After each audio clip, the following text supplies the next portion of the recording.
Olá a todos. É o nosso prazer de saber que muitos de vocês estão em frente dos seus monitores, esperando ansiosamente por este programa especial sobre o profeta Cacul Filipe. A pergunta de hoje é: qual é o absoluto dos cristãos? É uma pergunta que merece muita atenção. Bom dia, profeta Cacul.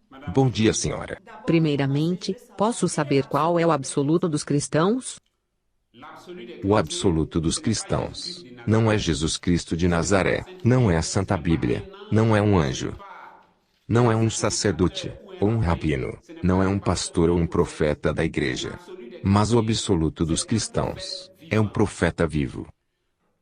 Quando Jesus Cristo nasceu em Israel,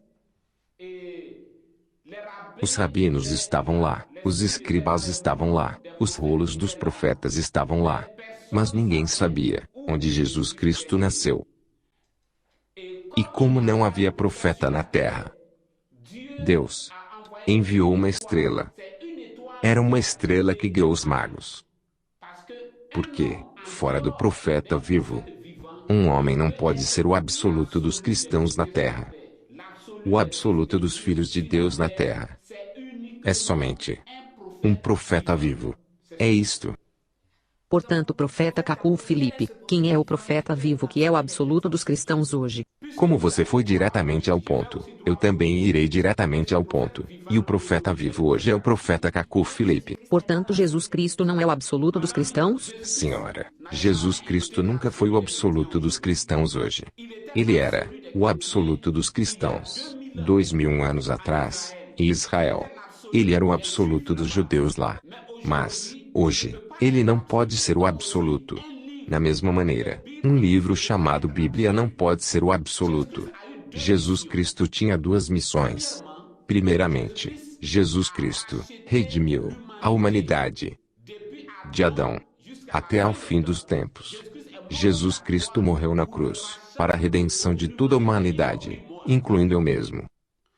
Essa é a primeira missão de Jesus Cristo. Deus tomou um corpo e desceu para redimir a humanidade. Agora Jesus Cristo, como um profeta, a sua missão tinha sido somente para Israel. Jesus Cristo veio e ele mesmo disse: Eu fui enviado para as ovelhas perdidas de Israel. Jesus Cristo não veio ministrar para um americano, um europeu, um africano, ou qualquer outro asiático. Mas Jesus Cristo somente veio para as 12 tribos de Israel. Essas eram as duas missões de Jesus Cristo. E ele disse aos seus apóstolos: Não vão para os homens das nações, mas vão somente para as ovelhas perdidas da casa de Israel.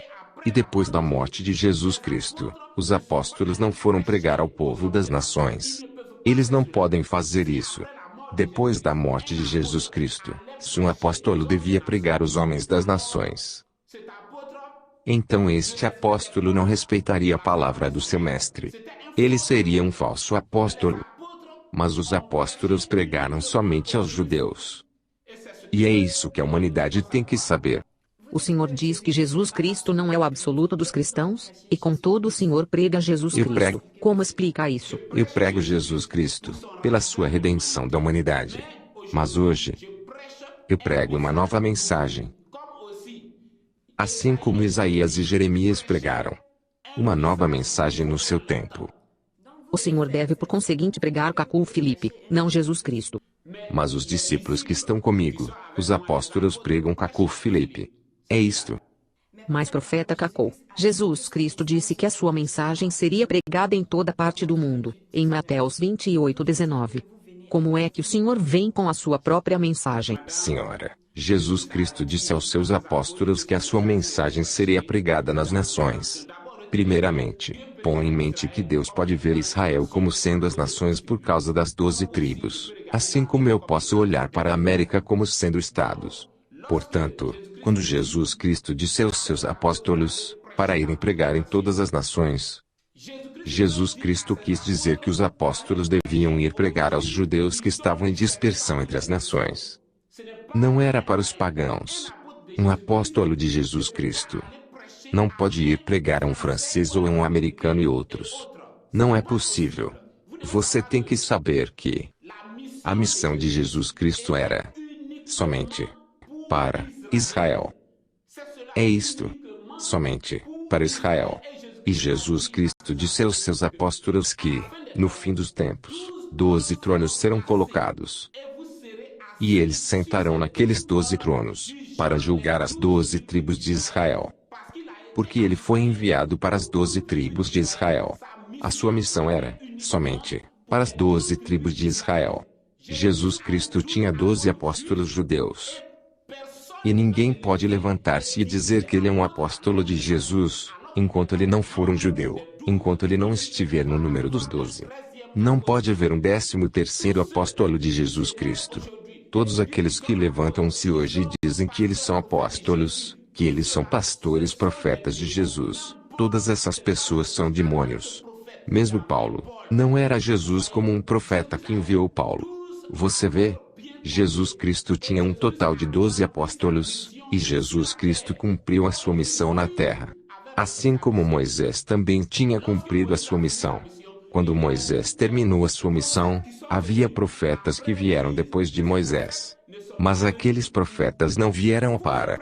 Você pode tomar os livros de Isaías e Jeremias e assim por diante. Jeremias nunca pronunciou o nome de Moisés. E contudo, era Moisés quem tirou Israel do Egito. Era Moisés quem tirou os parentes de Jeremias do Egito. Mas o profeta Jeremias não pronuncia o nome de Moisés. Se você estivesse no tempo de Jeremias, e você levasse um rolo de Moisés, ou de um outro profeta, então você era um filho do diabo. Hoje, o profeta que Deus vos enviou é o profeta Cacu Filipe. O vosso absoluto é o profeta vivo, isto é, o profeta Cacu Filipe. Se você for um filho de Deus ou uma filha de Deus, você aceitaria isto. Mas se você for um filho do diabo, você procuraria pelos rolos de Moisés ou Jesus, assim como os filhos do diabo o fizeram lá. Se você estivesse com Jeremias, e Jeremias não falasse sobre Moisés, o que você faria com os rolos de Moisés? Você vê? É como se você pertencesse ao Islã no passado, e depois você viria ao cristianismo com o Alcorão na sua mão. O seu pastor não falaria sobre o Alcorão, portanto o que você faria com ele? Isaías não caminhava com os rolos de Moisés. É isto. Jeremias não caminhava com os rolos de Moisés. Cada profeta vem com a sua mensagem. Ele é o depositário da verdade no seu tempo. O profeta é a palavra manifestada. Cacu Filipe. É a palavra manifestada hoje. É por isso que os filhos do diabo lutam contra mim. Se eu pertencesse ao seu lote, eles aplaudiriam, eles me amariam e assim por diante. Mas Cacu Filipe é a palavra, e eles também devem manifestar os trabalhos do seu pai, o diabo, isto é, lutando contra Cacu Filipe. Mas o justo sempre prevalecerá. Em 24 de abril de 1993, eu recebi um chamamento e uma comissão. E me foi dito, você pregará o que você não aprendeu, para que qualquer que creia tenha vida eterna. Hoje, tudo o que explico é a verdade. Mas, porque o povo luta contra mim? Porque o povo não entende. Eles não entendem porque por enquanto, isso é reservado, somente, para os eleitos. Somente os eleitos entenderão. Na visão de 24 de abril de 1993, a multidão que eu vi lá, e a multidão que entende hoje. Mas quando o tempo passar, os católicos entenderão. Tudo o que eu digo. Virá um tempo quando os católicos entenderão isto. Os protestantes entenderão. Os evangélicos entenderão. Os brahmanistas entenderão. Mas por enquanto, isso é somente reservado para os eleitos. É isto. No tempo de Isaías, quando Isaías pregava, o absoluto daqueles que viveram no tempo de Isaías não era um outro livro. Quando os judeus falam de um profeta, eles querem dizer o livro deste profeta, o livro que está na mão deste profeta. Quando os judeus fazem uma representação de Moisés, os judeus representam Moisés com as duas tábuas da lei. Quando os judeus fazem uma representação de Isaías, o livro de Isaías está nas mãos de Isaías. Quando os judeus falam de Daniel, o livro de Daniel está nas mãos de Daniel. Quando os judeus falam de Oséias, o livro de Oséias está nas mãos de Oséias. É isto. Este é a absoluta verdade, e ninguém pode dizer o contrário. Vocês não creem porque aquilo não vos foi dado. Esta é a verdade eterna. E, senhora, foi em 1455, com o advento de impressão, que John Gutenberg, um alemão, reuniu todos aqueles rolos num livro. Foi em 1455. E todos estes rolos foram reunidos para formarem um livro. Mas isso não quer dizer que o livro vos pertence. Não é vosso livro. É o livro de algumas gerações passadas. Aqueles são livros que pertencem aos profetas de um certo tempo. Quando pessoas se atribuem títulos como profeta das nações, vocês não sabem o que aquilo significa. Se você for um profeta, então você tem uma missão como Isaías. E hoje, Cacu Felipe tem uma missão como Isaías. O que os profetas e pastores devem fazer, portanto, para estarem na vontade de Deus, para fazer a obra de Deus? Isto nos conduz diretamente para João 6:28. Quando Jesus Cristo pregava no seu tempo, há 2000 anos, os fariseus vieram, os rabinos vieram, e interrogaram-lhe. E Jesus Cristo disse-lhes que eles serviam o diabo. E eles finalmente vieram para Jesus e disseram: o que devemos fazer para que nós possamos fazer as obras de Deus? E Jesus Cristo disse-lhes: eles falaram de muitas obras de Deus, mas Jesus Cristo disse-lhes: a obra de Deus consiste primeiramente em reconhecer aquele que Deus enviou. Portanto, hoje, a obra de Deus consiste primeiramente em reconhecer o profeta Cacu Felipe, e o profeta Cacu Felipe lhe dirá o que você deve fazer.